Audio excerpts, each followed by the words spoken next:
तो स्टूडेंट कैसे हैं? अच्छे।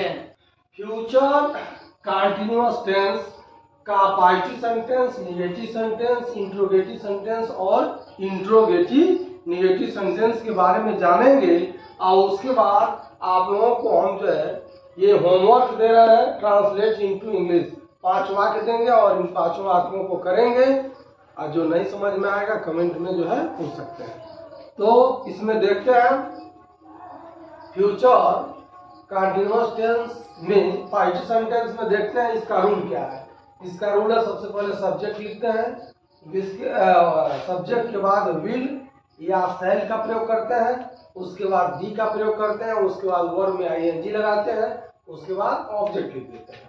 जैसे वह पत्र लिख रहा होगा, वह पत्र लिख रहा होगा तो सबसे पहले सब्जेक्ट लिखेंगे ही, और ही के साथ जो है यहाँ पर विल का प्रयोग होगा, विल के बाद जो है बी का प्रयोग होगा, तो हो जाएगा ही विल बी।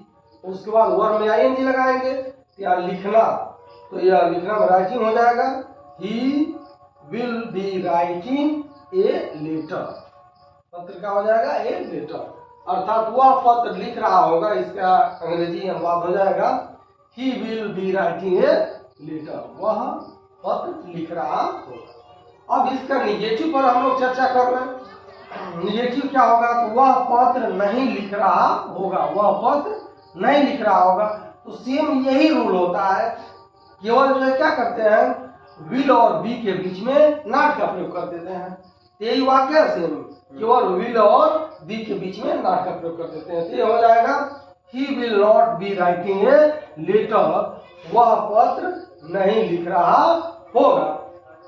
अब इसका इंट्रोगेटिव सेंटेंस देखते हैं, वह पत्र क्यों लिख रहा होगा, वह पत्र क्यों लिख रहा होगा। इस वाक्य का क्वेश्चन वर्ड है, क्या है क्वेश्चन वर्ड है, क्यों।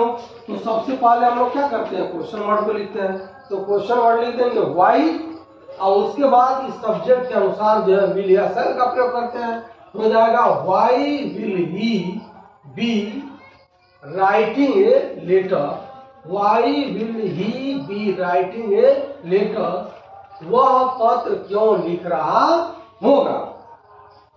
अगर जो यह इंट्रोगेटिव सेंटेंस है इसी का इंट्रोगेटिव निगेटिव सेंटेंस बनाते हैं तो इस वाक्य में नहीं आ जाएगा और शेष नियम यही रहेगा। लेकिन हमने बार बार बताया है कि क्या करते हैं सब्जेक्ट के बाद जो है नॉट का प्रयोग कर देते हैं। तो देखिए वह पत्र क्यों नहीं लिख रहा होगा, तो सेम यही वाक्य होगा, व्हाई विल ही सहायक क्रिया यह करता है, करता के बाद क्या करते हैं नॉट का प्रयोग करते हैं, तो जाएगा ही not be writing a letter. इसका मतलब यह सेम वाक्य वही है, केवल क्या करते हैं कर्ता के बाद जो है नॉट का प्रयोग कर देते हैं, सब्जेक्ट के बाद किसका प्रयोग करते हैं नॉट का प्रयोग करते हैं। तो यह हो जाएगा। इस प्रकार जो आप लोगों ने फ्यूचर कंटिन्यूअस टेंस का positive, negative, interrogative negative sentence के बारे में जान लिया। अब इन 5 वाक्यों को दे रहे हैं। पहला वाक्य है हम कल गोरखपुर जा रहे होंगे, हम कल गोरखपुर जा रहे होंगे। दूसरा चपरासी घंटी बजा रहा होगा, चपरासी घंटी बजा रहा होगा। माली पौधों को पानी देता रहेगा। वह एक मधुर गीत गा रही होगी। वे मथुरा से आ रहे होंगे। इन 5 वाक्यों का अनुवाद आप लोग बनाएंगे।